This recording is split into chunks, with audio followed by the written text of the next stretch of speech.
Right, my name is Michael Howley. I'm here with Aidan Igiehon. You're listening to Sports Zone. Aidan, how are you? I'm very, very good. Pleasure to meet you, man. Yeah, likewise.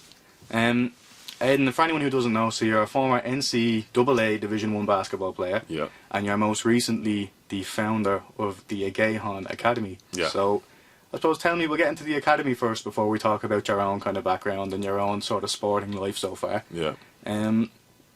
Tell me a little bit about the academy and what exactly it is and how it started. Well, yeah, Igiehon Elite Academy is basically just like an elite platform that gives, other basketball players in Ireland an opportunity to kind of like get to that next level.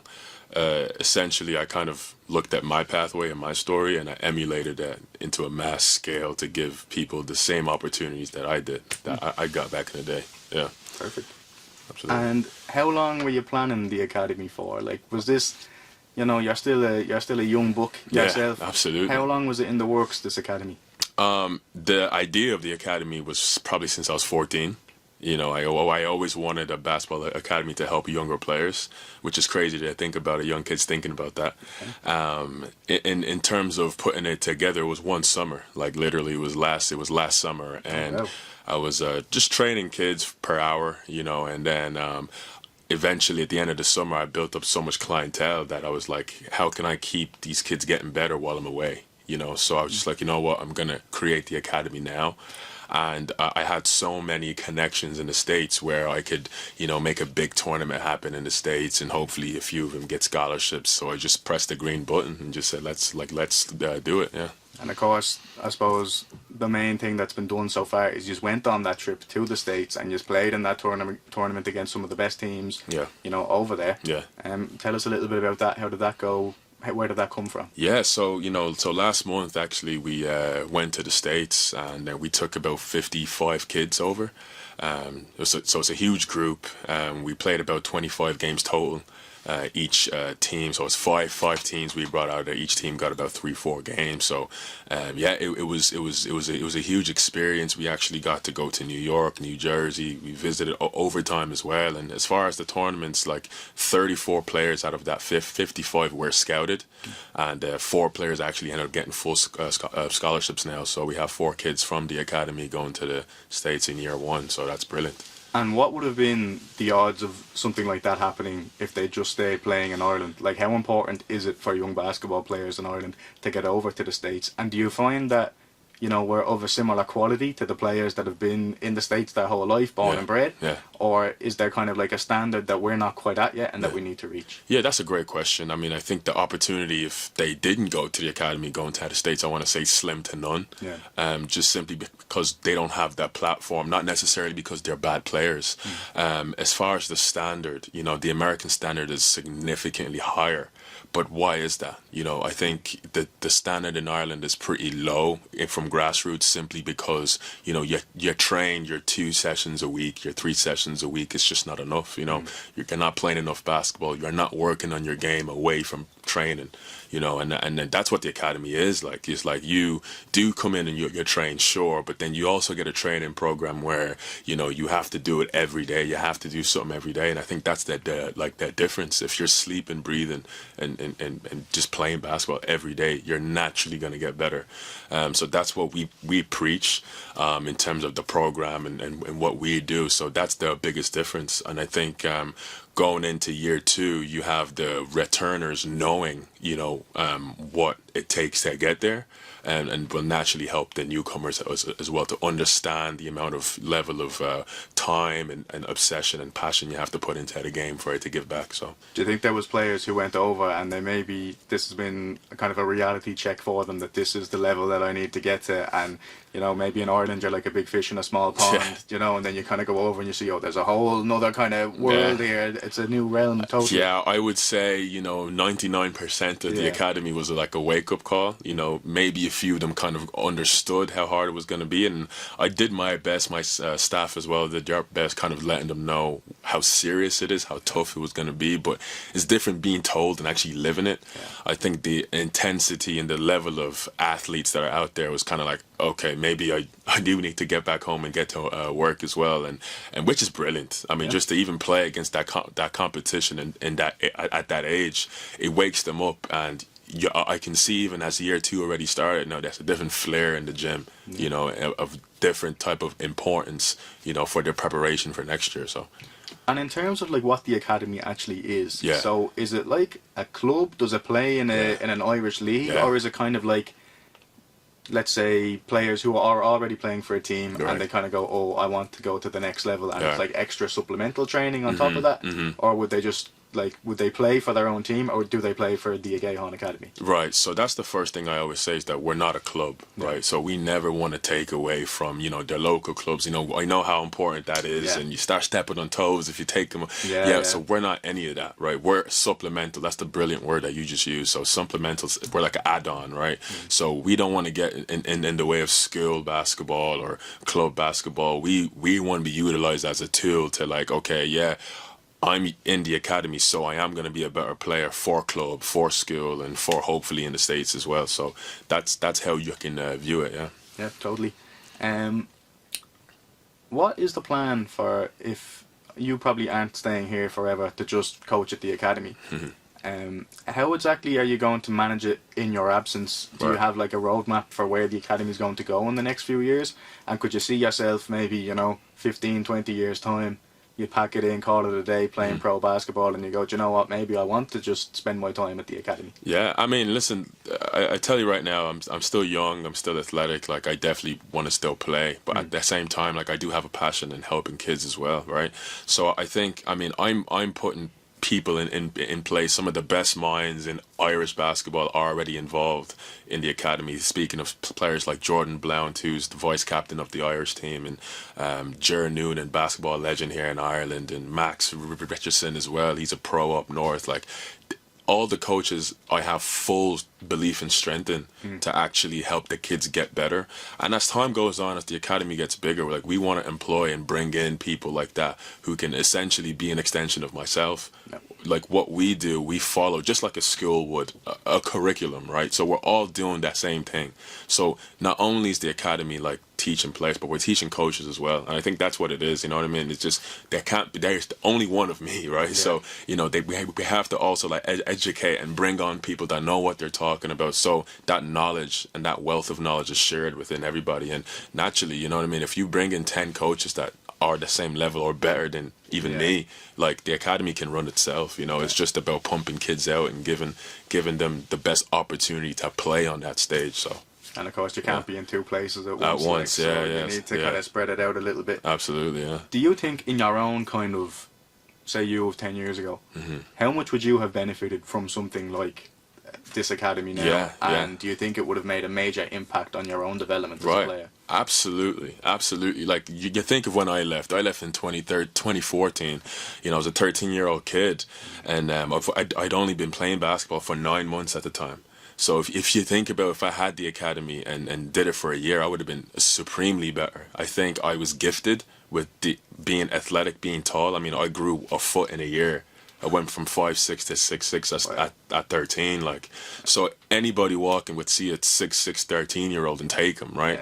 But imagine that 6'6" 13-year-old had elite training. Like, I would be in even a better spot than I'm in now, and I'd understand that game a little differently as well. I think that's the biggest thing that the academy does do. Yeah, it's skill enhancement. Yeah, it's getting you better. It's teaching you how to put the ball between your legs and everything, but it teaches the why and the how. Right?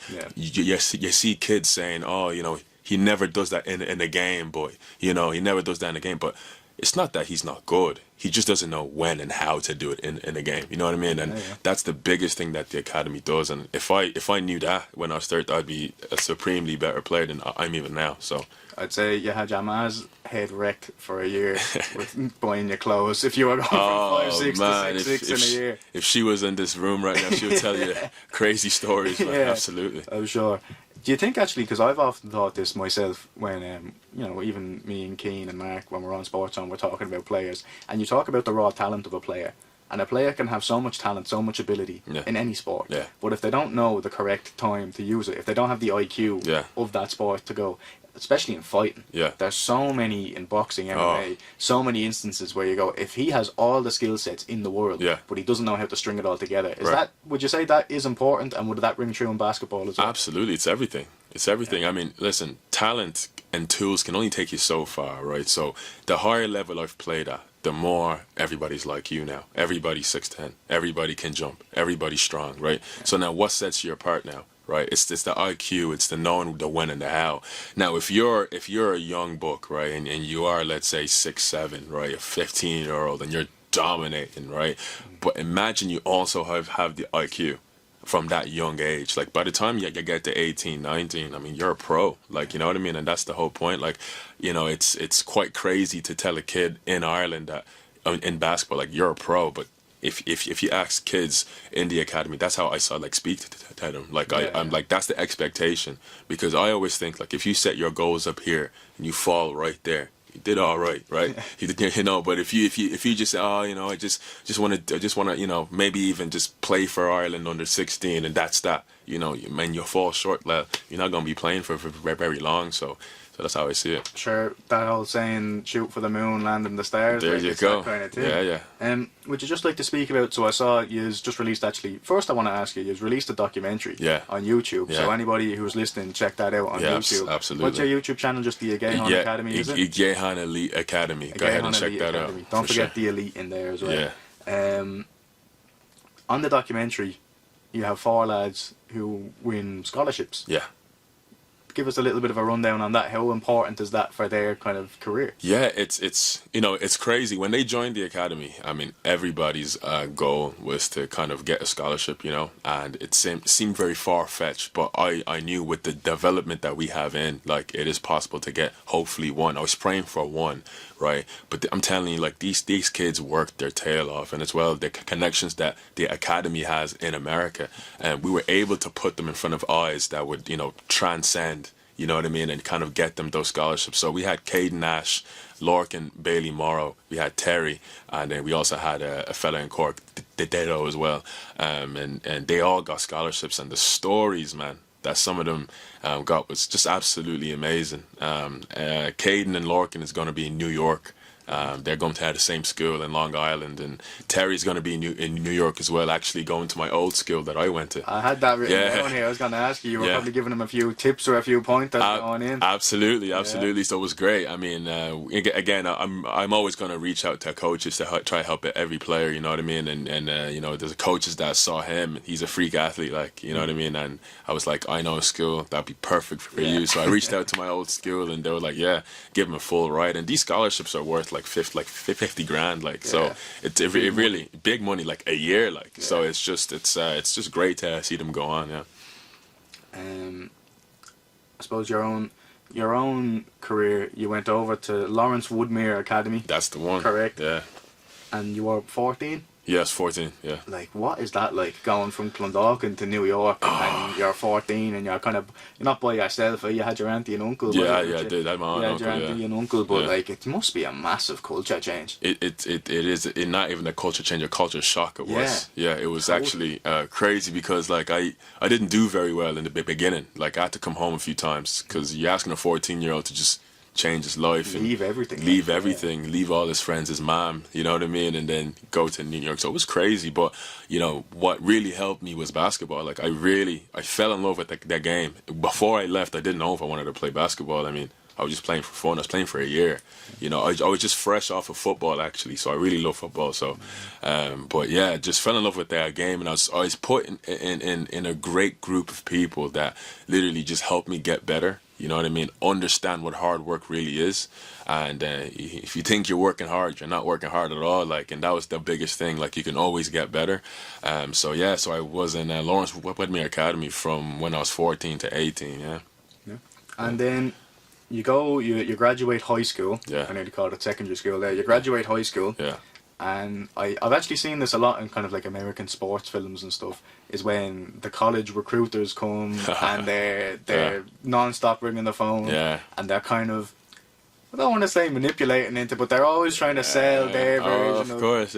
How did you find that? And like, I'm sure, you know 6'10", 18-year-old, you must have had quite a few college recruiters coming in for you. Yeah, in fairness, I think I finished high school, had 52 scholarship offers. That's insane. Yeah, so I I mean, I'd have it every school in the country. Like, you know, the schools that wouldn't even call that thought they didn't have a shot. You know what I mean? But every school called me, and it was a great time. You know, being told you're the best is obviously is great, right?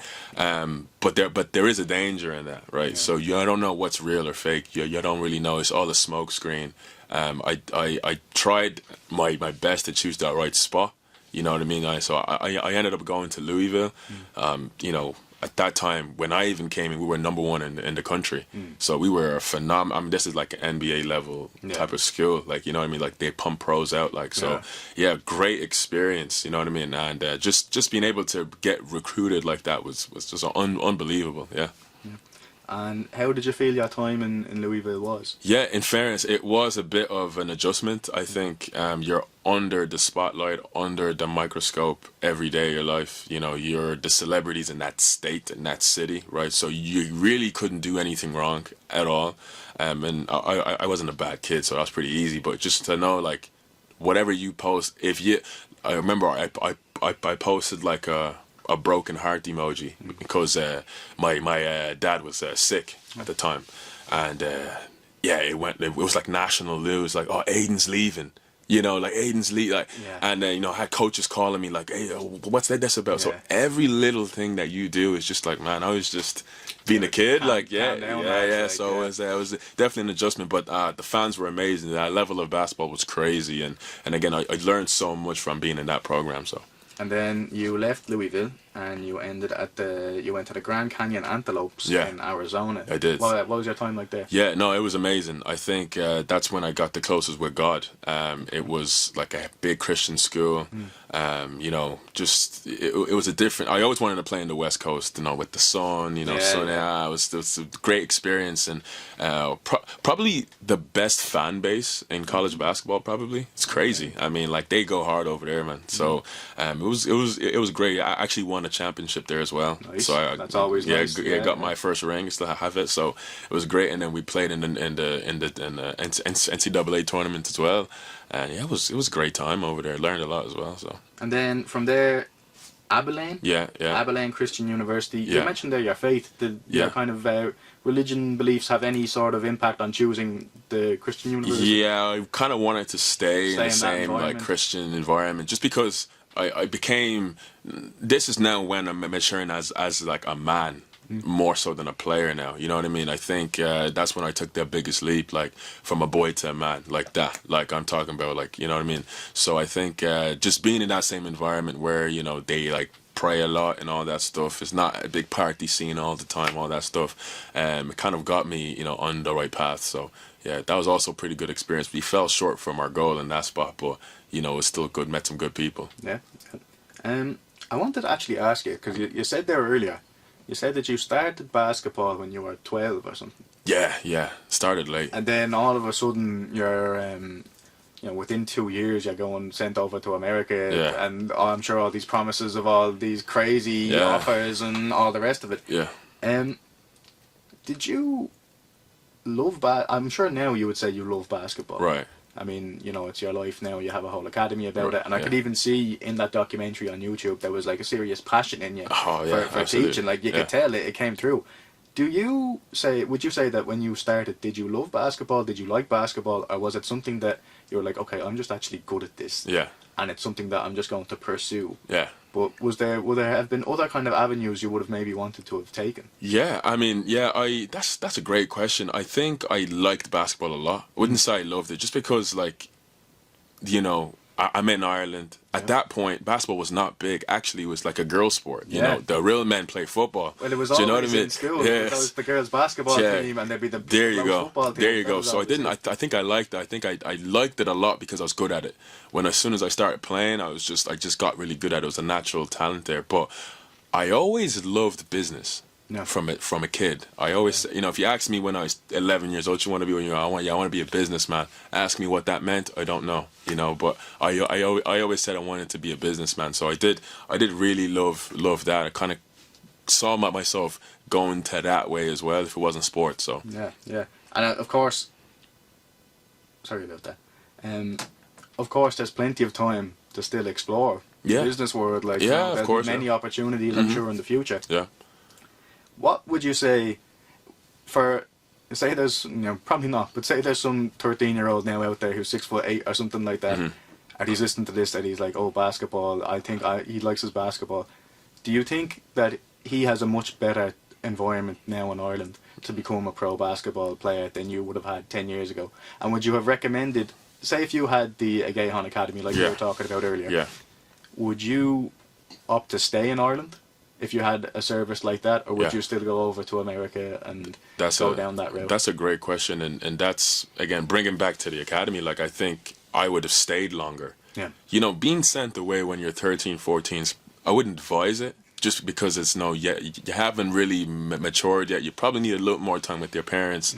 If I had the academy, I like something like that, you know what I mean, I would have definitely stayed. You know what I mean? At least till I'm 15, 16, because now you have the opportunity to be recruited while you're home, right? So, like, we now have, like, coaches. I was just on the phone there with a coach. They're constantly asking, like, where's their next kid, like, you know what I mean? Because the first product is good now, like, so it's like, okay, like, it's like we're looking for kids. So it's not even like I have to bring them over, showcase them anymore. I can just be like, hey, coach, like, I've got a kid. You know what I mean? So I would have stayed, and I would have, like, convinced the owner of that academy, like myself, like, listen, I'm good enough, see that, and make that call, So that's what I would have did. And it is brilliant, I think, because you see that a lot with, just, I'm talking from kind of anecdotal experience. I've heard, I have a couple of mates who are quite good at football, and there's lots of people you hear of who go over to England and they're 14, 15, 16, and it doesn't work out. And you do hear, if they just stay at home and they have the familiar surroundings and there's a good kind of standard of facilities and environment there,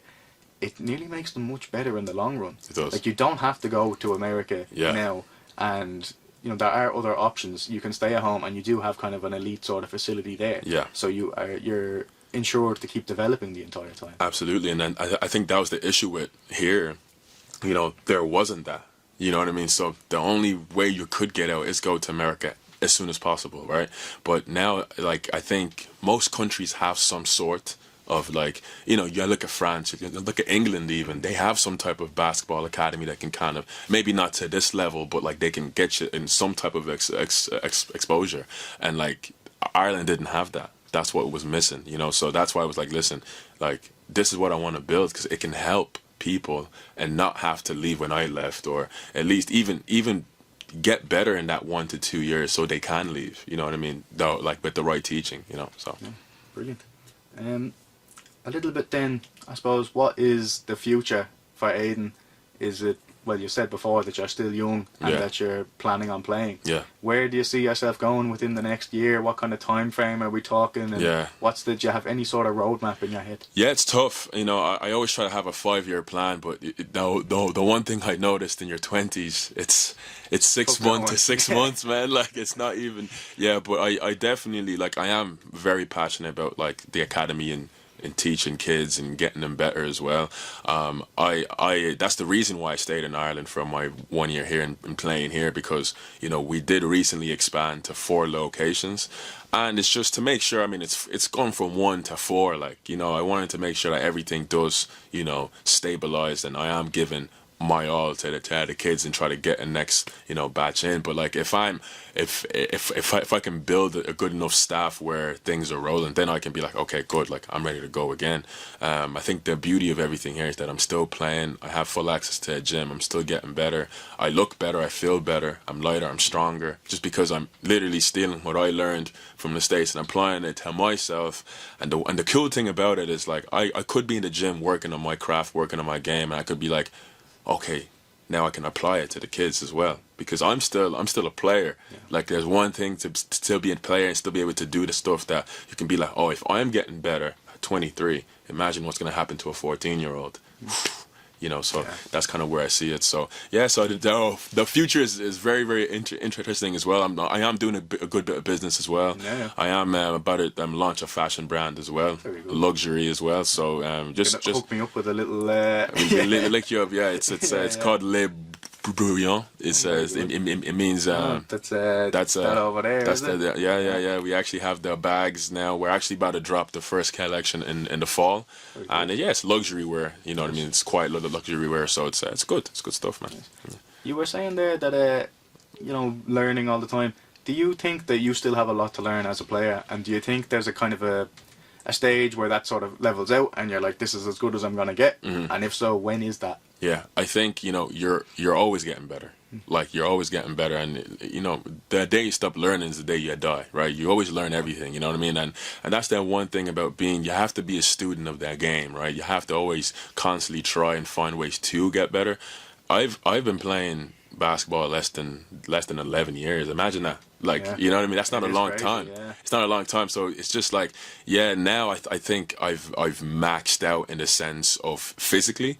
Like, yeah, I can get a bit stronger, but how much stronger? You know what I mean? I can get faster, but how much faster? But I think the basketball IQ and stuff like that, I'm still definitely learning. I think I'm still, my room to grow, that's the interesting part, is still a lot. You know what I mean? And then the overall just learning that about that game to be able to give back. Oh, there's tons, man. I have at least 30, 40 years of learning in that game to teach back. So, yeah, absolutely. Always learning, always learning. I suppose this is in my head now because of the Olympics and everything as well.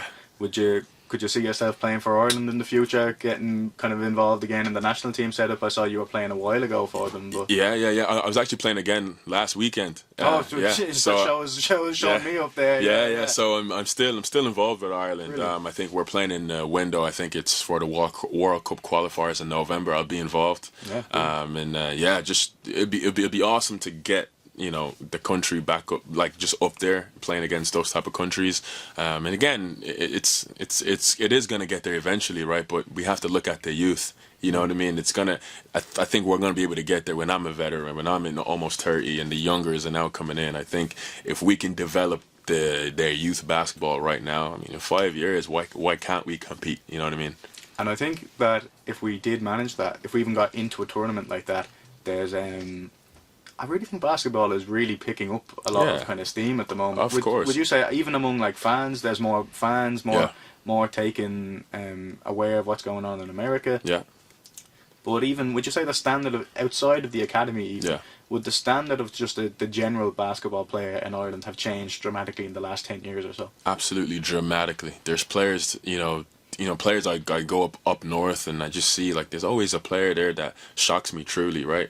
And that just shows like it's like players that really fall in love with the game, right? When you're in love with the game, you get obsessed, you have a lot of passion. You start to play every day, right? So I think naturally, the standard has gotten better because people are just playing more. Yeah. That's kind of mostly everything that I wanted to touch on. If you have anything else you'd like to... To be honest, I don't...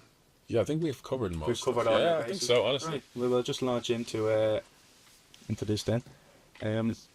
So Aidan, for anyone who is listening at home, they play basketball, they're at a high level, they want to take their game to the next level, and they're maybe hesitating whether they should pull the trigger on going for something like the Agayan Academy. Yeah. What would you say to them? I would say, I mean, if you truly love the game and you want to take your game to the next level, I think, we have a proven track record. Like, we get kids better, you know what I mean? And we can provide the platform for you to get seen. Even if, we have to also not be naive and realize that not every kid's dream is to go to the States as well. You know what I mean? And that's where I want to make sure that that's not our only goal. It's just that we can make that happen. If you want to get better, I don't think there's better coaches. I don't think there's better intensity, in training than our academy as well, and then we did our best to kind of make it very accessible. So whether you're around Dublin, around Kerry, around Cork, around Belfast, if you're around in neighbouring counties or anything, like, give it a go, you know what I mean? That's what I would say. And where can they reach you? Yeah, if you just go to IgiehonEliteAcademy.com and just click on Join Academy, it'll give you the options of the 4 locations. And just go ahead and click it and fill it out. And then once you're signed in, you'll get an email from me and we can get started immediately. Absolutely. Thanks so much for coming on. Absolutely. Pleasure, man.